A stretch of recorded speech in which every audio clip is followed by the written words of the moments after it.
town, which it looks like we're doing now. So Yeah, what are we so setting this up area here, we're joining up with the NCR, with the New California Republic, and we're going to assault a town called Nelson. Nelson used to be an NCR outpost before it was taken over by Caesar's Legion. And Caesar's Legion, they're our bad faction in the game. These are not nice guys. They're this pseudo-Roman military faction. They rolled into town, they burned it to the ground, they crucified the NCR officers that are there. The NCR had to flee and head off and set up camp elsewhere. What you're looking at right here, this is our companion wheel. We have new companions. They're actually a big part of the game now. Okay. There are 7 possible companions you can have. Each one of them has their own storyline. They follow you around. We've improved the AI when it comes to combat. But they also grant abilities to the player, new perks. As you go through their personal quests, because they all have their own loyalty missions, you upgrade the companion. Oh, no, it makes them a little sharper in They're combat. a little sharper in combat. They grant you new abilities. And so with the companion wheel, though, we're letting players easily give commands before you'd have to go through a dialogue tree. And so if you're in combat and you need to give your guy health, you can run right up to him, hit the companion wheel, and give him a couple stim packs. Boom, there you go. Exactly. You don't have to interrupt and say, excuse me, how are you doing? Perhaps you would like to use a stim pack. So we're actually going to back out of here, and we're going to go take on Nelson. We've got the NCR backing us up. We're going to sign up here with Sergeant Cooper. We're going to roll in, and we're going to assault the town. Now, I'm looking forward to that. I got a question coming in from Katie Wilson in New Mexico. How big is the game world compared to Fallout 3? We are roughly the same size game as Fallout 3. Fallout 3 is a very big game. It's very big. We are a very, very big game as well. Our world map is almost exactly the same size. We have almost exactly the same number of locations.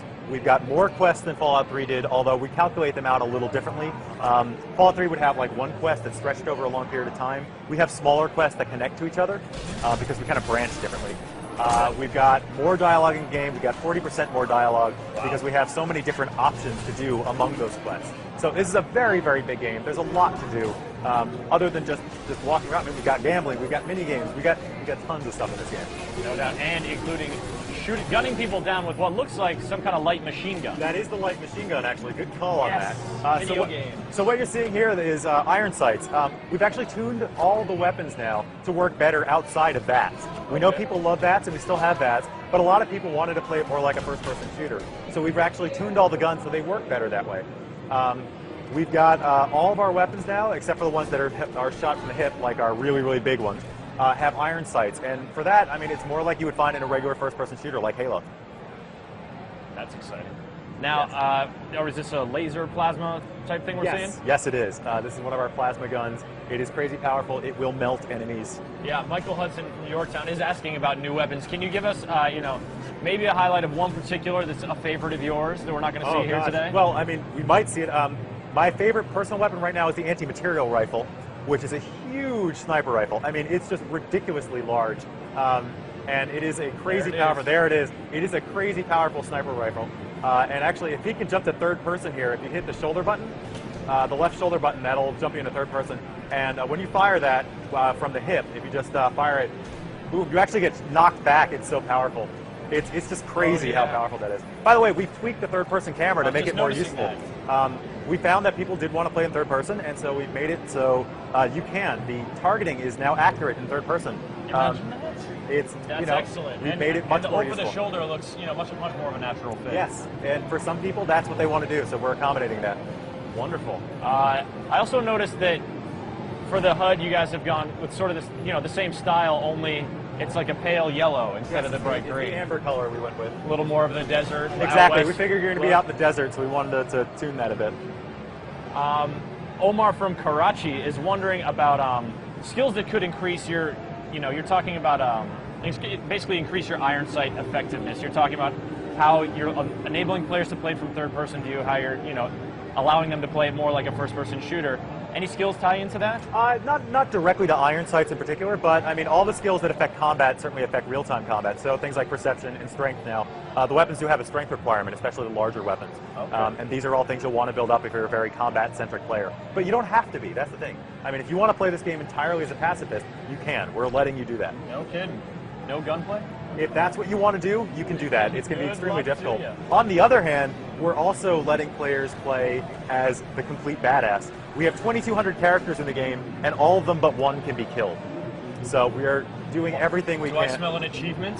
There could be an achievement for that. Mass genocide of the Yes. Fallout New Vegas So world. if you want to be evil, we're letting you be extremely evil. And speaking of evil, right at the end there, it looked like there was a fairly evil-looking thing that the That was player was the holding on bladed to. gauntlet. That's actually The bladed gauntlet is it's a kind of a piecemeal weapon where it's a giant fist that has blades coming out of it, and it's a melee weapon. And like all our melee weapons, you can learn special moves that can be used in bats. And so that one has an uppercut that just kind of goes like that and guts guys. It's pretty crazy. Gnarly. Now, weapon crafting, fallen blueprints. Is that we still see that? We have an extensive crafting mechanic in this game.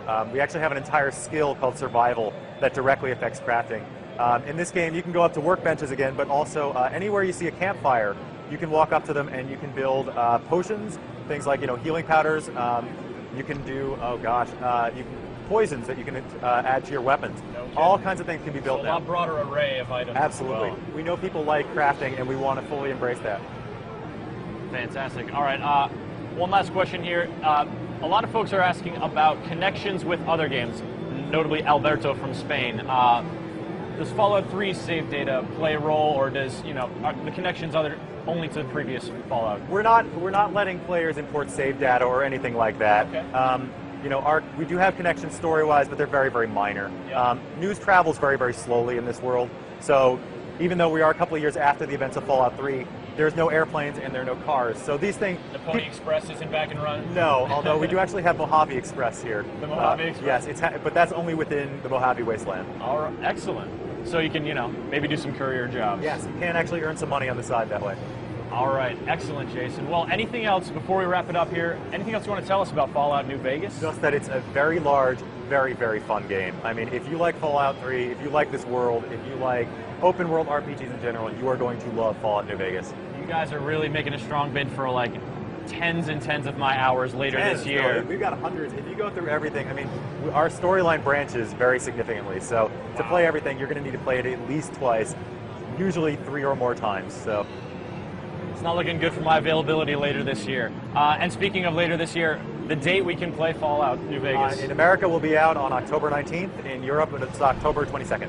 All right, late October. Jason, thank you so much. And a dramatic ending. Wow. Oh, and look at that. That's C4, by the way. That's one of our other new weapons. That is just fantastic. You can pickpocket people and leave C4 on them. You can do it to multiple people, so you can go around an entire town, get them all C4, hit the detonator, and they all go flying. It's pretty awesome.